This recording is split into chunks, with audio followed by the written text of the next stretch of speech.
It's tax season, and at LifeLock, we know you're tired of numbers. But here's a big one you need to hear. Billions. That's the amount of money in refunds the IRS has flagged for possible identity fraud. Now here's another big number. 100 million. That's how many data points LifeLock monitors every second. If your identity is stolen, we'll fix it guaranteed. One last big number. Save up to 40% your first year. Visit LifeLock.com/podcast for the threats you can't control. Terms apply. This episode is brought to you by Redfin. You're listening to a podcast, which means you're probably multitasking. Maybe even scrolling home listings on Redfin, saving homes without expecting to get them. But Redfin isn't just built for endless browsing. It's built to help you find and own a home. With agents who close twice as many deals, when you find the one, you've got a real shot at getting it. Get started at redfin.com. Own the dream.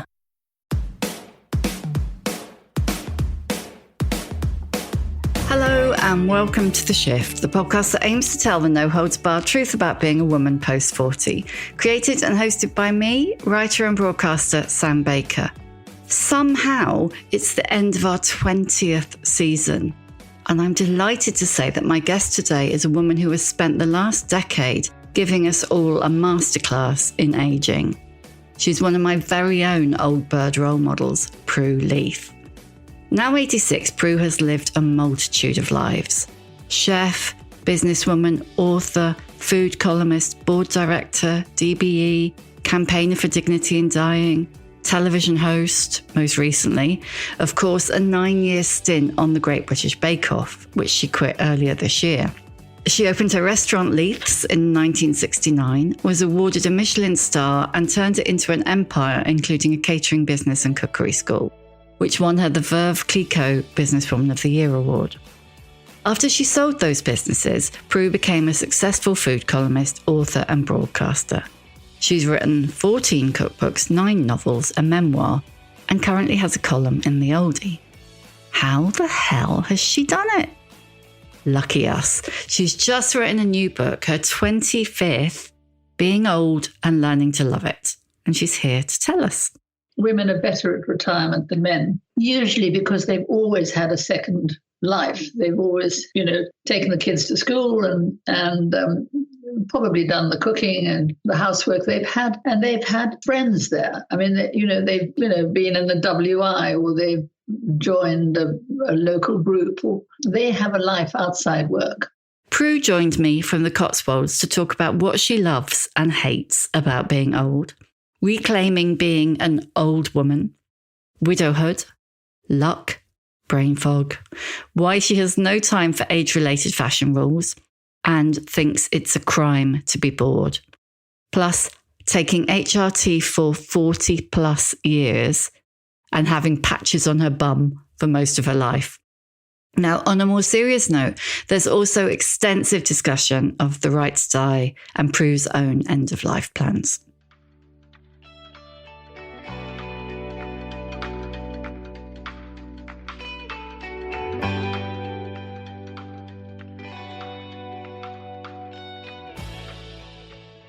Prue, thank you so much for coming on The Shift. I have to say, you're one of my old bird role models. So Really? Totally you are. You are an inspiration. So I was so pleased when you agreed to come on, or when your people agreed you would come on. My people.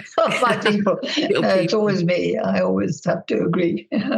Shall we just get the bake-off elephant out of the room? Yeah, sure. Just get it out of the way. Yeah, I mean, why now? What made you decide to leave? Because you're not the retiring type, are you? No, but I have been dithering for a couple of years now. I mean, 2 years ago, or 2.5 years ago, I just thought, I'd like to have more time off in the summer. So 2 years ago, I resigned. I wrote to them just saying, look, I need more time off. And I haven't had a summer holiday for 8 years or something. So I really think I better stop. And they said, well, why? You don't have to stop everything because you want a summer holiday. Because at the time I was doing the Bake Off, the American Bake Off, and Celebrity, it's a lot. Cancer. and sometimes children's bake, everything. And so my whole summer was full. And they said, why don't you just give up one, preferably celebrity, because that would give you the middle of the summer off. So I said, great. I was thrilled. It hadn't occurred to me. I thought it was all or nothing. You were the bake-off judge and you did everything. And they said, well, no, you don't. It's fine. We'll get somebody else to do the celebrity. So they did that, and that was fine. And I did that last year. I didn't do celebrity, and then we went on holiday this winter, and we went to Madagascar. It was just so wonderful to have. It was a real proper holiday.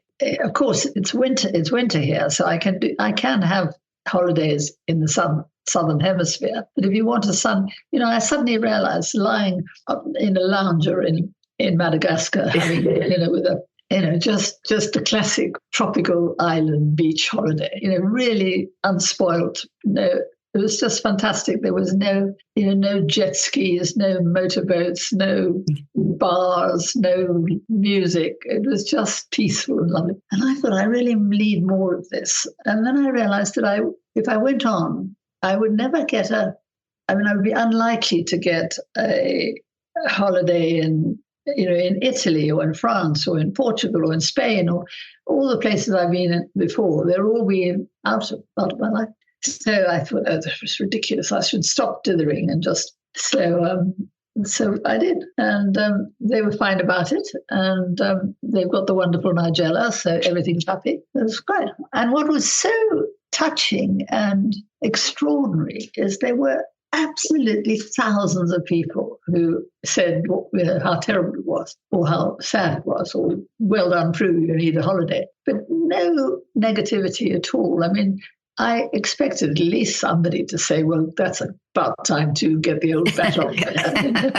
Nobody. So, so I did, it was just quite touching, really. And I know I will miss it. There's no question I'll miss it. I mean, if you spend that much time with everybody, they do become your best friends, and, I will go and see them all when they're filming in the summer just for fun and to say goodbye to everybody. Because I decided to do this over Christmas, I couldn't say goodbye to them because I hadn't made up my mind when I left them in August. So I really would like to, especially the crew who, we've had the same crew for the whole 8 years I've been there, the same cameraman, the same everybody. So I shall go back and say goodbye to them. But I will stay friends with Paul, Alison and Noel, I'm sure. It's interesting that you made that decision on one of those really, really, really properly peaceful holidays. Have you typically not been a very good holiday person because your entire life has been so busy, hasn't it? You've really packed it in. Yes, but I'm good. I do like time off. I do pack it in, but I have always had really great holidays because I'm South African. I miss the sun. So, during the winter, I've been a lot to South Africa, and last year we went to America and all over the place. Australia we went to, and Australia is fantastic, but it has to be in the southern hemisphere. Now I can go anywhere. Yeah, I really badly want to see the Arctic Circle. I want to see the Northern Lights and the sort of top end of Scandinavia, and I've never been there. So beautiful. And I might do that with Sandy because I've just been filming with Sandy in South Africa. Sandy talks. Sandy, yeah.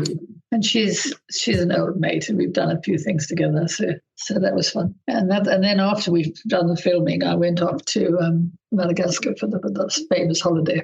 So no, I do have proper holidays. The truth is that I do have a lot of energy, and I'm lucky in that. But I like everything. I like lying around doing nothing. I like reading, and I like gardening. So there'll be more time for all of that. You're very curious, aren't you? You're a curious person. How important do you think that is? I think it's absolutely vital. I think if you're not curious, you're not up for the next thing, you're not interested in the next thing, then your life gets narrower and narrower. And I don't blame people who are not curious or energetic because it's not their fault. But I think they miss a lot because, I'm always saying, I often find myself talking to students or young people. I was Chancellor of Queen Margaret University for a long time. So I have to give a speech every year. And I always said the same thing, which was that it's a crime to be bored. You should never, ever be bored. Being bored is not allowed. If you are sitting next to somebody, some old boy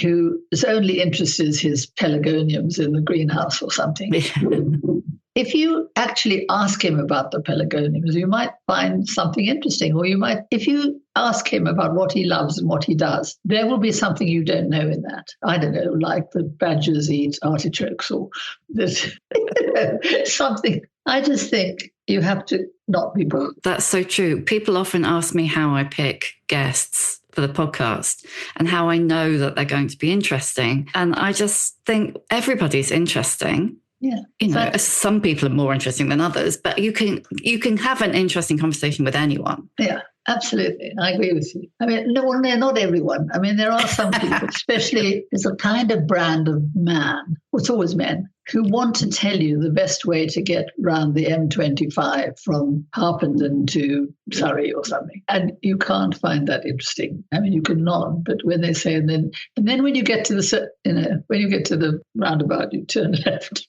Oh, God, yeah. No, that's not interesting. I don't let men come on here, though. But there are quite a lot of men who want to tell you how they go from A to B. Do you think that's to do, I don't want to talk about boring men, but do you think that's to do with retirement and the fact that often, not all, but a lot of men don't really know what to do with themselves once they've retired, and women are much better at that? Generalising massively, obviously. Yeah, no, I do think that women are better at retirement than men, usually because they've always had a second life. They've always, taken the kids to school and probably done the cooking and the housework they've had friends there. I mean, they've been in the WI, or they've joined a local group, or they have a life outside work, whereas men very often don't. They have, the family and the children, but then they're off. And because they have never had an interest. I mean, the men who retire and keep doing things, who are happy retiring, they're doing something else. It's not just the golf club. They might still do that, but they're probably, chairing the local opera company, or they're on the board of the hospital trust, or they have an interest, which is sort of like the work they used to do. Mm. But it's very interesting, which gives them a new bunch of friends. If they don't, then I think they struggle.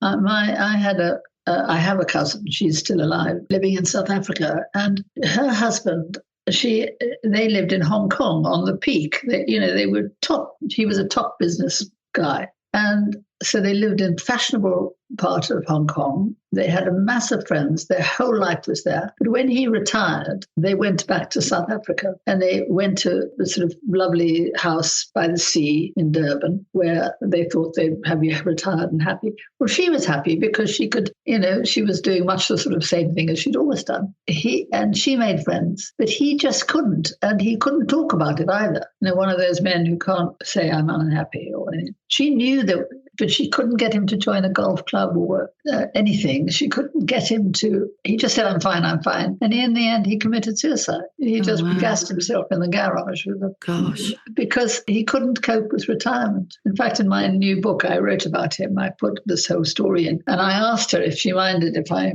wrote it. No, she said, you should really write it because it's a kind of moral tale. Yeah. What made you decide to write a book about old age, being old and loving it? I don't know. It just occurred to me that people kept saying to me, you look much younger than you are. It's amazing you're still on Bake Off.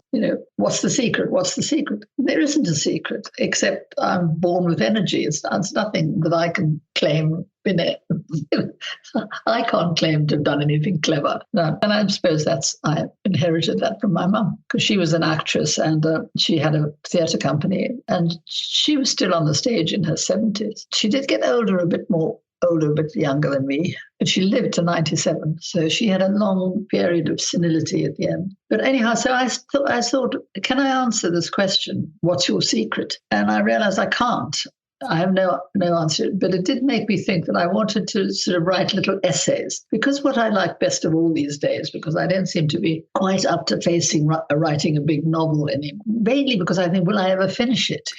But I'm not so driven to write a novel like I used to, but I have to write something. And I do a lot of journalism. And so I just thought, well, I'll write a few essays on old age. So I started thinking about it, and then I started thinking, well, how do I tackle this? And I thought, well, I'll do it by what do I think about health and what do I think about fame, so-called exercise. So there are all these chapters which are really just rants. There are only a couple of moments of grumpy old ladiness. It's not really ranty. It's I found it absolutely fascinating. For a start, I loved the dedication to your grandchildren who need to know that getting old is not as gross as they think. Yeah. But from outside, you've lived so many lives with your businesses and your books and your writing career and board directors and 2 husbands and widowhood. And so many people see one thing as subtracting from another. And you are really the sum of your parts. And you're still adding, which is so heartening to see. And I love the way you call yourself an old woman, because it conjures such an image, doesn't it, of that little old lady emoji on the iPhone. Yes. And it's not. I mean, you're 86. My mum, who will be listening to this, is 81. And I don't think of either of you as old. But you inarguably are. Yeah, no, absolutely.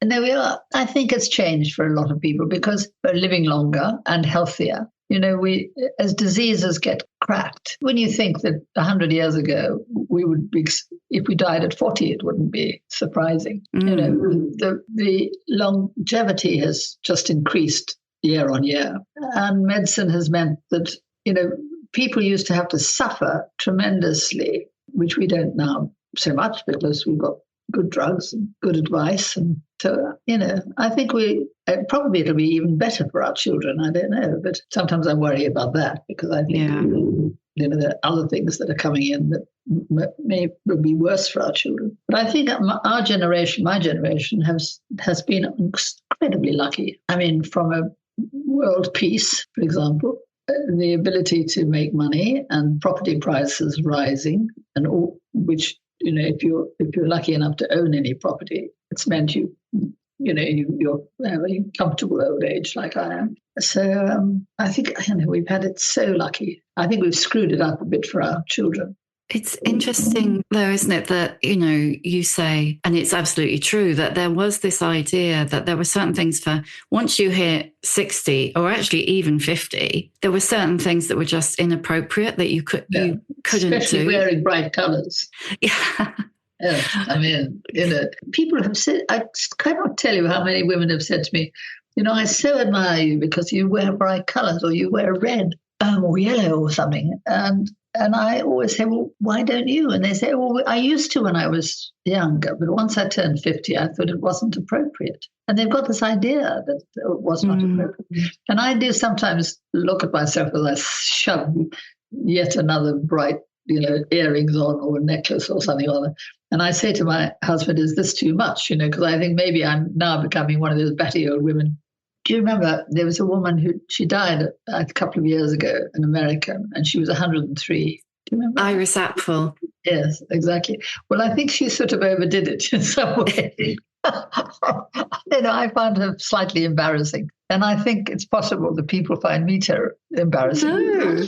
I'm always saying to my children, for God's sake, tell me when I get embarrassing. Too embarrassed. And actually, they were more embarrassed about me. They're not now, but they used to be really embarrassed by me when I was, when they were 10 or 12 or something. All kids are embarrassed by their parents, aren't they? I mean, I should say for anybody listening who hasn't seen any footage, Prue is wearing a yellow jacket, a patterned red scarf, great big beads, red glasses. I can't quite see your earrings at the moment, but big earrings.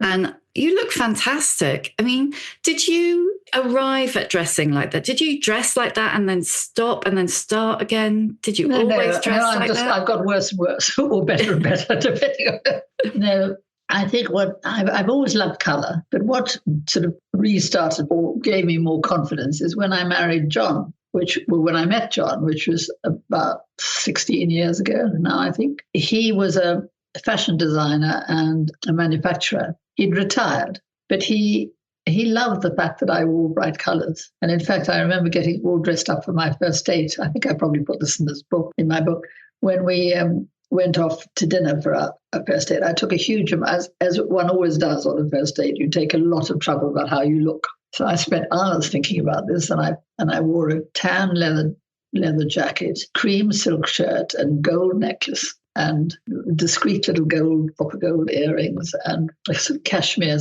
beige scarf. I mean, it looked like Bamford, really pure. It wasn't Bamford, of course, but pure, cool. Sort of, there are a lot of women, especially slim, tall, beautiful women, who look just great in that kind of cool, grey, beige, tan look. And so I thought I looked fantastic. And almost the first thing John said to me is, "What are you wearing?" And I said, "Don't you like it?" And he said, "Well, I much prefer the orange jumper you wore the other night."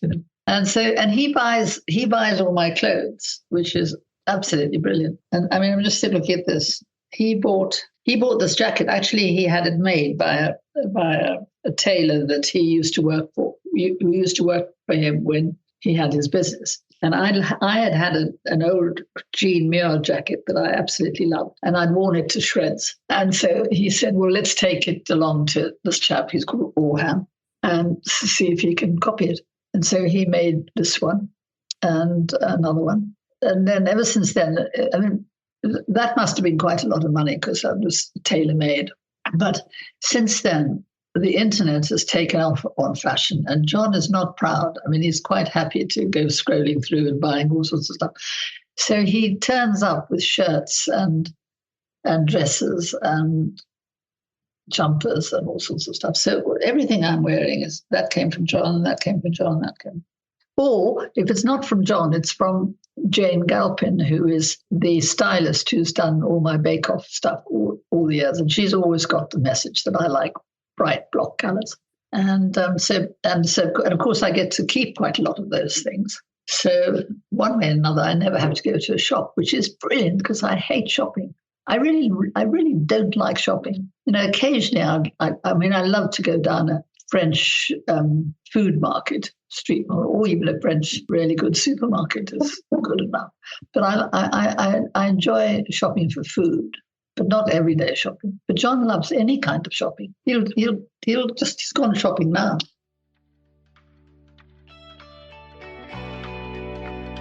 This episode of The Shift is sponsored by Shopify. I can clearly remember starting The Shift. It's such a leap, isn't it? Going out there on your own, doing a new thing. I mean, what if it doesn't work? What if nobody listens? What if all the tech comes crashing down around me? Now, over 5 years and over 250 episodes later, I know different, of course. Starting The Shift was the best thing I ever did. And it helps to have a partner like Shopify on your side to help. For a start, they'll help you get the word out, like you have a whole marketing team behind you with easy-to-run email and social media campaigns. Shopify's your commerce expert with world-class expertise in everything from managing inventory to shipping, returns, everything. And if you get stuck, their award-winning 24/7 customer support is always around to advise. It's time to turn those what-ifs into... With Shopify today. Sign up for your £1 a month trial today at shopify.co.uk/shift. Go to shopify.co.uk/shift. That's shopify.co.uk/shift.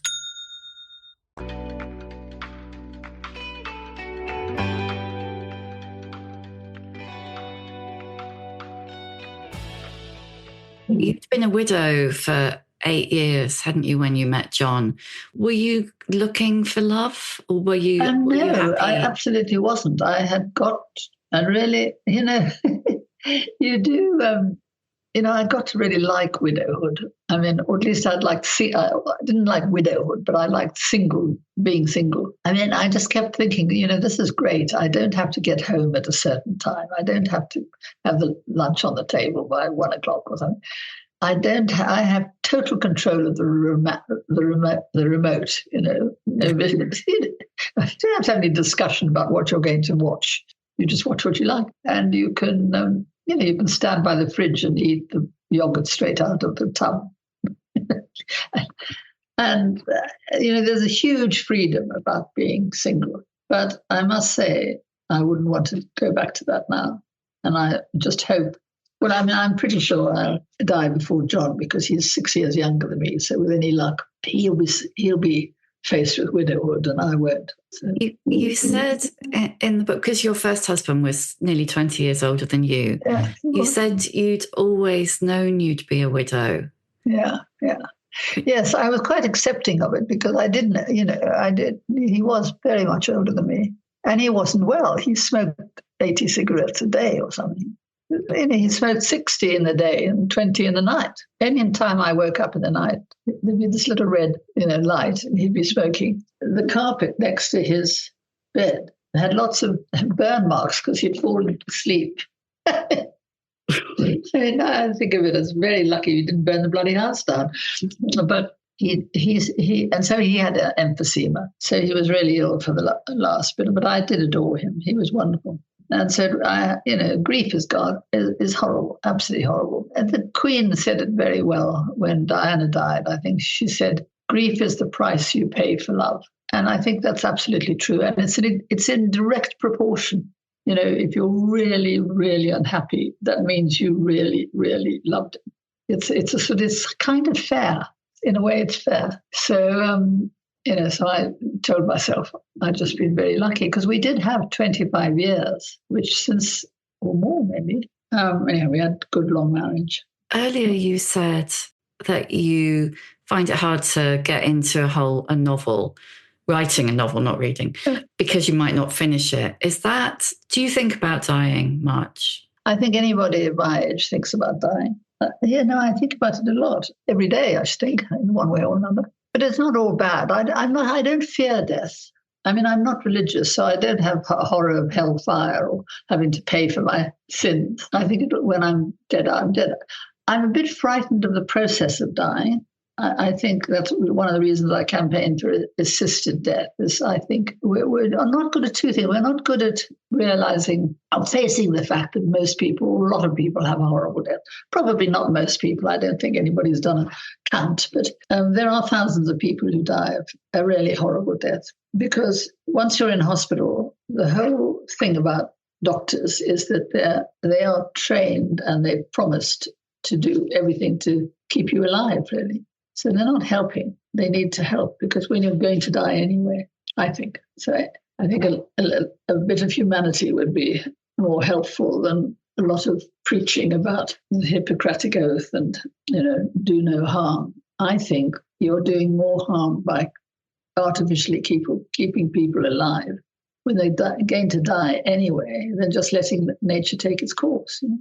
So I feel very strongly about that. And yes, I do think about it, but I'm not too worried about myself because I have plans. I mean, if we don't get assisted dying, then I will just commit suicide, and I'll try and do it in a way that it's not easy to commit suicide. Most suicides do it without much thought and planning. It's often botched because they're desperate. They're just desperate, So I'm not desperate, and I will plan it very carefully, and I'll tell my children I'm doing it. But I won't tell them when because I don't want them to try and come and stop me. No, I was going to say, have you told them that? Are they aware of that? Yeah, no, they know well what my plans are. But I don't, who knows? I might have a happy, one of my brothers had the most ghastly death, which is what kicked me into this whole business of campaigning. And my other brother died as we'd all loved to die. They both died of cancer. But Daniel was in a hospital that were uncaring beyond belief. My younger brother died in his bed at home, surrounded by his family. He actually died with his cat under his arm. The cat slept in the bed with him for the last 2 weeks, wouldn't leave him.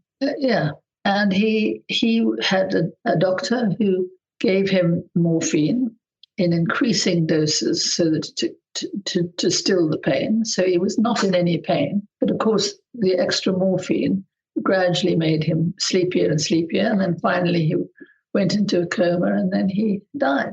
But he could talk to his family. They were all with him. His favorite film was Top Gun. He adored Top Gun. We all had to go and see Top Gun with him. I must have seen it with him a couple of times. And I think 3 days before he died, the whole family watched Top Gun with him again. Yeah, he had the perfect death. So it can be done. But one of the problems is in hospitals, doctors are very nervous of prescribing a heavy dose of morphine in case there's a nurse in there who's a pro-life, signed up pro-life woman who are watching all the time to see if they can possibly bring a accusation that this doctor has deliberately killed this patient. And of course, the doctor will always win in a court of law because it's perfectly legal to give a high dose of morphine if the intention is to still the pain. It's only illegal to do it if you're intending to kill them. Well, no doctor's going to say, well, I was intending to kill them. They'll say, the pain relief was inadequate, so I had to up the dose. So they will be exonerated, but they have to be suspended. How would you like to be suspended for 6 months, waiting for the case, then the case, which will clear you, by which time you've lost your job, probably your marriage is up the creek. I mean, there's a lot of stress if you're accused of murder, which is what it is, what it would be. And so most doctors who would not hesitate to give a hefty dose of morphine at home won't do it in a hospital, which is why there are more peaceful deaths at home or in hospices. Hospices are generally smaller, they're generally privately owned, and they generally have a sort of ethos. So they will hire people they won't hire nurses who are members of pro-life. Yeah, we are very, very bad at it, aren't we? I mean, both my grandfather and my father-in-law had terrible deaths. And we don't talk about it, and because it hasn't yet happened to us, everybody knows of terrible deaths, but they think they're powerless to do anything about it. But I think if we can just get I don't know if you follow this, but what's happening in the Lords at the moment with the assisted dying bill. I mean, there's a tiny band of 5 or maybe 7 want to stop this bill at any cost, and they have these 5 of them tabled over 100 amendments to the bill. And when you read them, I mean, they're absolute nonsense. It's just to delay they want to talk it out. They want it talked out. They want it so delayed that we'll run out of time and it'll fall, which it will. And I think it probably will, because that's the way they're behaving. But I think it's unbelievable. I mean, the Lords are not there to read, to kill pills. They're supposed to, by the time it's been passed in the Commons, I mean, the MPs have said they want this bill. The public are totally in favour of it. And they know that. And what they're meant to do is scrutinise and improve a bill. I mean, it's filibustering. That's what they're doing. Yeah, it's exactly what they're doing. Sorry, I just got brain fog. Do you still get brain fog? Oh, yes, of course I do.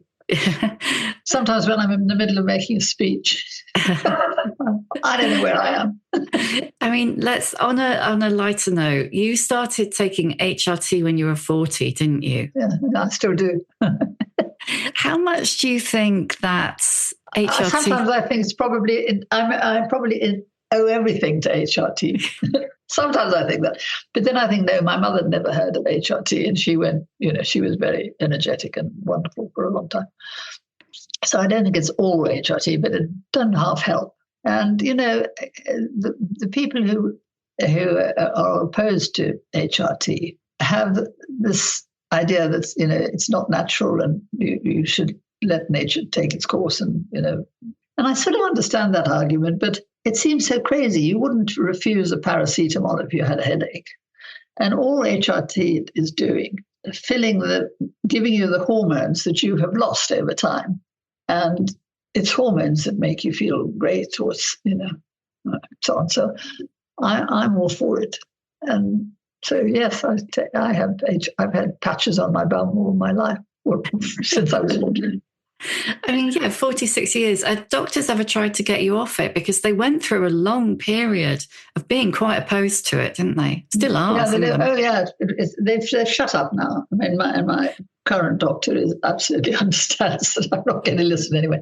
And she's on my side anyway, but because they've changed, they've realized that actually, all of the scaremongering about how HRT would, you're going to get cancer and it'll get all heart attacks or, I used to have had this conversation so often with doctors because they'll say, well, I really think you should, you've been on the same HRT for 10 years, 15 years, 20 years, 30 years.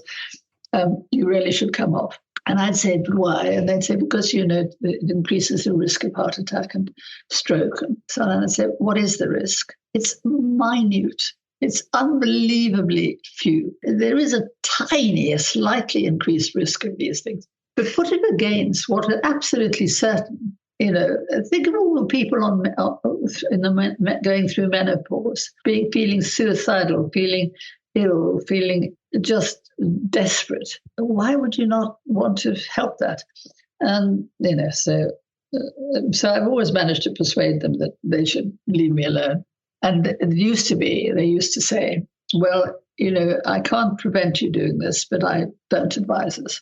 Right, as long as you understand that I've told you that there is, and I say, yeah, no, I understand perfectly well, but I summed it up. And then they'd say, okay, write it all down in their notes. But now the whole medical profession has realized that hormones for women are a huge money saver apart from anything else. I mean, think of all the money that goes into helping people with depression and with anxiety and with, it's actually a good thing. Totally. Do you do anything else? Do you use testosterone or anything? I have testosterone and progesterone, and I have all of them, whatever women need.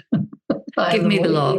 And that works. That's good. And I also have, every now and again, I think you need to, as you get older, doctors are forever giving you pills of one kind or other. And I do think you need to occasionally think, I need all these things? And recently, I've just decided that I don't want to have statins anymore. I don't know really why they ever gave them to me, but anyway, I've stopped having statins. If my cholesterol level, statins are all about keeping your cholesterol levels down a bit, and mine were only fractionally too high. And I think there are other pills which I must try and investigate, which will do the job without having the effect that I think statins have on me, which is I was getting cramp every single night, and sometimes 2 or 3 times in the night. And you have to get up and walk around the bedroom until the cramp goes, and it's really painful. And not good for my husband either, because I'd yelp, and then I'd be up. And so I looked up. I was looking into statins for some other reason. And it turns out that the biggest side effect is muscle problems, like cramp. So I said to my doc, shall I come off them? And she said, well, let's try. So I haven't taken any statins for 3 weeks, and I haven't had cramp for 3 weeks. And usually I have it every night. So sometimes you just need to review what you're given something for one reason. It has some effect, and you just go on because you've been given it. You should question what. And I also was taking omeprazole every day. Omeprazole is the one that is supposed to stop you getting, which it does, indigestion or that heartburn. And I must have been put on it at some point when I had a lot of that and never taken off it. And I've now stopped doing it, and I haven't done any indigestion or heartburn. I was probably just eating too much. I don't know. You've got, such a distinctive look now. You kind of always have, but really now. How susceptible have you felt to that whole, the anti-aging, bullshit that women are subjected to, especially working in TV? Have you ever felt like, oh God, I have to do something with my neck or, Oh, yeah, I'd love to do lots of things with my neck. Yeah. No, I think as I've got older, I've got more accepting of the fact that I have a turkey neck and lots of wrinkles and so forth.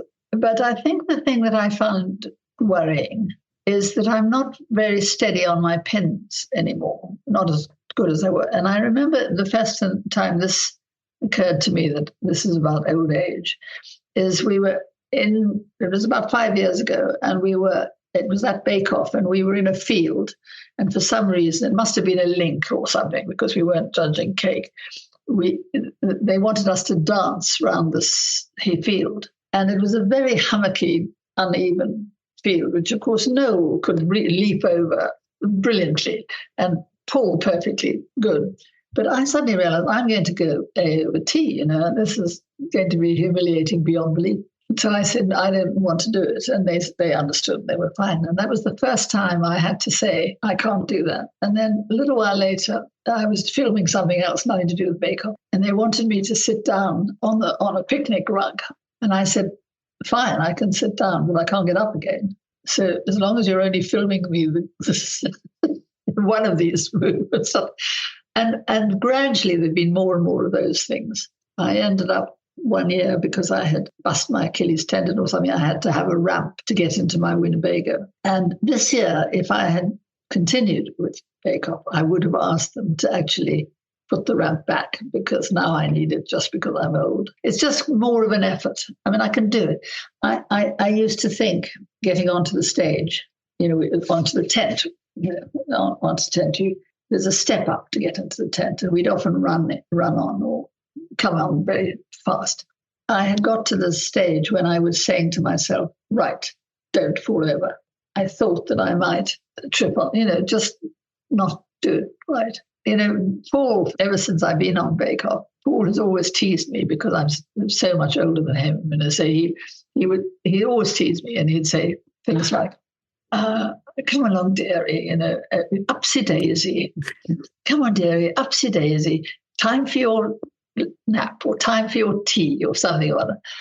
And this is a running joke but actually, and he's done it for years. But of late, I thought, actually, you're right, mate. If I had stayed on Bake Off, I'd have asked for a ramp to get into my Winnebago. Paul's teasing would have become absolutely true, so he'd probably stop doing it.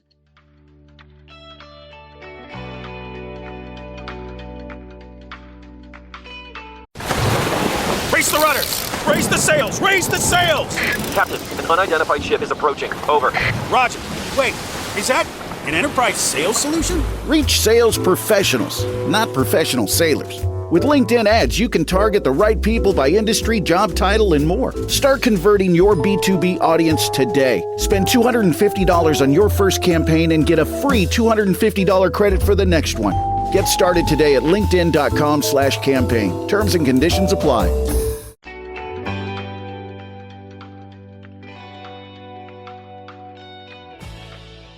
What next? Because I can't believe you're just going to put your feet up and have holidays. No, I'm not going to just do that. No. Well, I'm hoping I can. The things I'd like to continue with, I'm very pleased. I don't know if you've seen Prue Leith's Cotswold Kitchen, but I love that little show.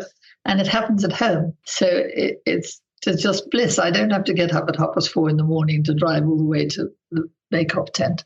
And it's, Bambi, my makeup artist, bangs on the door at 8:00 and says, wake up, it's time to get into the makeup chair. And also it's because it's at home and John is in it and we decide what to do in it. I have all the say about, what we cook and who we interview and what, a lot of it is about Cotswold food heroes or people who are doing interesting things in the countryside. So I'd like to go on doing that.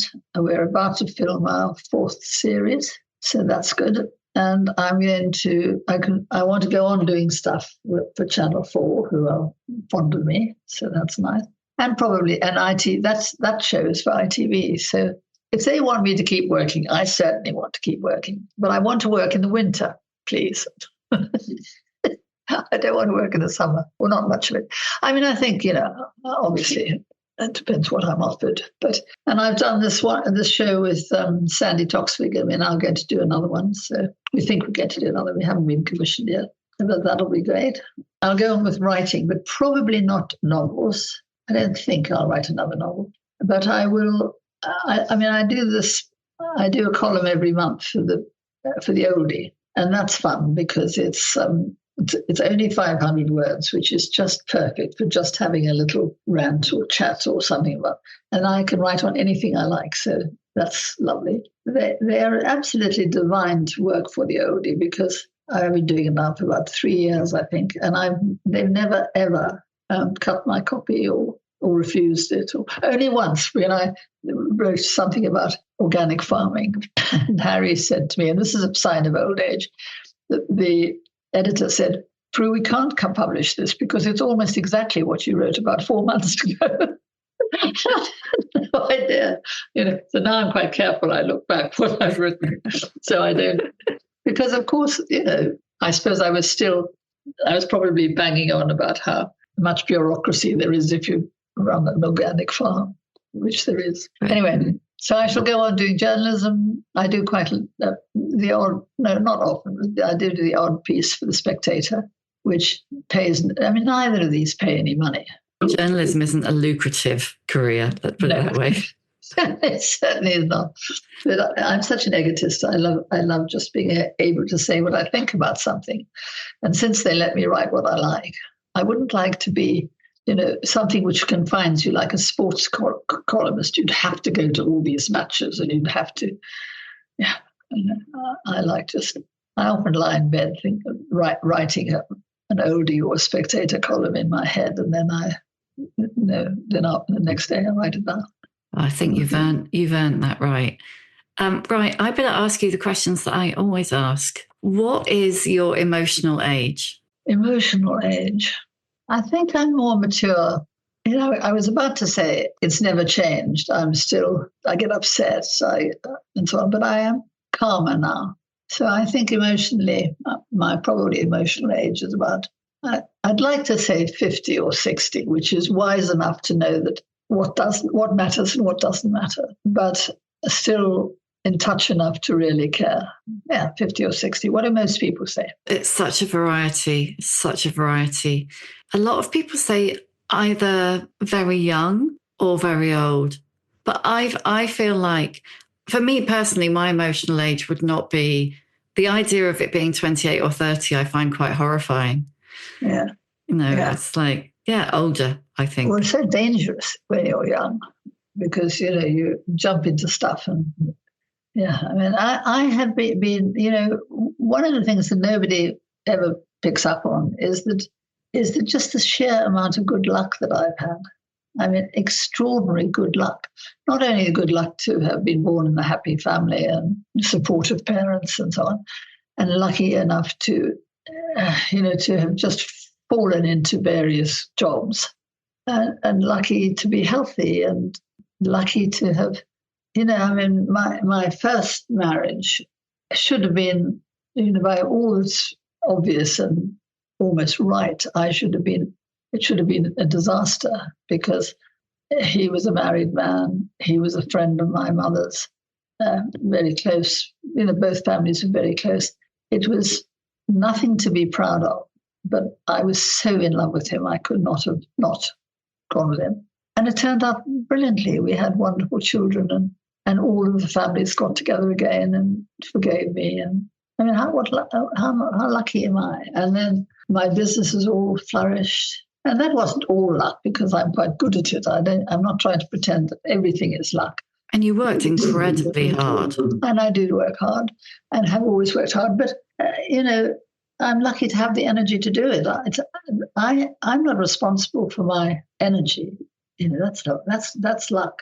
And now, to have a second marriage, which is terrific and such a relief for my children too, because, when I told Daniel that I was going to marry John, I said, oh, by the way, I made him walk with me around the croquet lawn in our old house. And I said, I want to talk to you. And I said, oh, John's asked me to marry him. And he said, oh, well done, Mum. As though I had caught a big salmon or something. Well done, Mum, he said. He didn't say, well, you deserve it, darling, or well, I'm very happy for both of you, or any of the well done, Mum, you caught him. And so they all and we all like each other, and so it's all fine. You're a big reader. Give us a book recommendation. I'm reading at the moment a book called I've forgotten who wrote it, called When There Were Birds. Have you read about that? No. It's actually a history of bird life in England and how they disappeared and so on. But it is absolutely fascinating. I don't know anything about birds. So that somebody just recommended it to me, and I read it. And I can tell you that I'll go and look at them, see who wrote them. And the other book that I absolutely loved was, such a wonderful writer.